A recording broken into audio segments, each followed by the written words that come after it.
Comparison is the thief of joy. Social media is probably the biggest example of how comparison can deprive a person of their own self-worth. And it's our job as people to love ourselves and to treat ourselves with respect. I'm Silas, also known as My Parents' Mistake. Today, I'm going to be talking about how comparison is the biggest symptom when it comes to social media.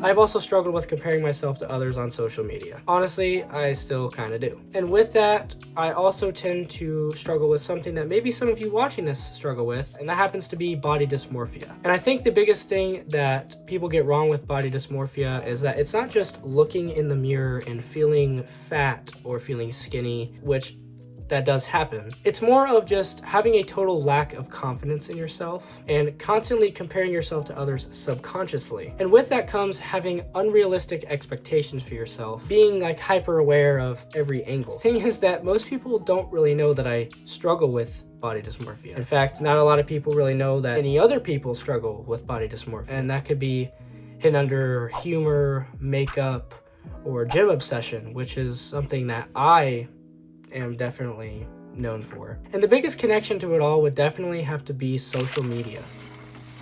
Constantly scrolling on Instagram, TikTok, and seeing all these perfect lives and perfect bodies, and it just feels like a reminder of how you should be, more attractive or just more perfect in general. It leaves you wondering, who am I? Why can't I be as perfect as them? Endless scrolling, beauty filters, edited videos, photos. We don't just compare ourselves to other people. We compare ourselves to edited versions of reality. It's all just curated perfection. And we do it every single day, which is why it's so dangerous, especially for younger kids. We were never meant to see 100 perfect faces, at the tip of our fingers. And when kids see this, their brains are still developing. And so they attach themselves to these people and they believe that these are the people that they should look up to. These are the people that they need as a guide. These expectations that these people set most of the time aren't attainable naturally. And when kids see that they can't be just like their favorite person online, they get discouraged. They feel disappointed. A lot of kids start to get a bit of body dysmorphia or other mental discrepancies. Some kids might start posting photos and videos for attention or deleting old posts or, criticizing every detail because they feel like they need to just be as perfect as these other people. I know for me, I constantly ask my family and my friends, for reassurance on, do I look okay? Do I look fit? I compare myself to these people online, these other fitness influencers who have been going to the gym for the same amount of time as me and who look better than I do. It just feels like maybe I'm just not good enough.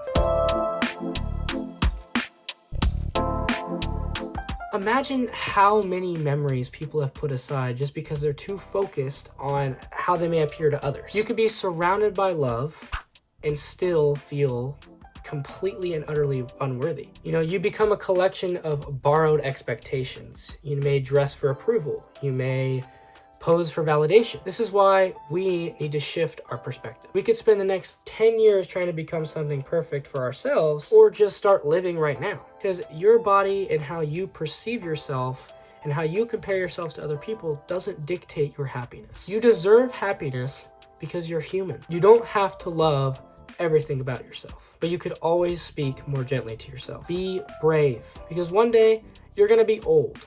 And you're going to think back to all the times that you were comparing yourself and chasing perfection when all you needed to do was chase what makes you laugh and what makes you smile. Don't let social media decide what is normal for you. If this video spoke to you, send it to somebody who might need it. And kind of a short video, but just kind of wanted to throw something out there, a bit of inspiration. And also just open up a little bit about something that I struggle with as well and that some other people might struggle with, and just let you know that social media isn't everything. Like, subscribe. I've been Silas, otherwise known as My Parents' Mistake, and I'll see you guys in the next video.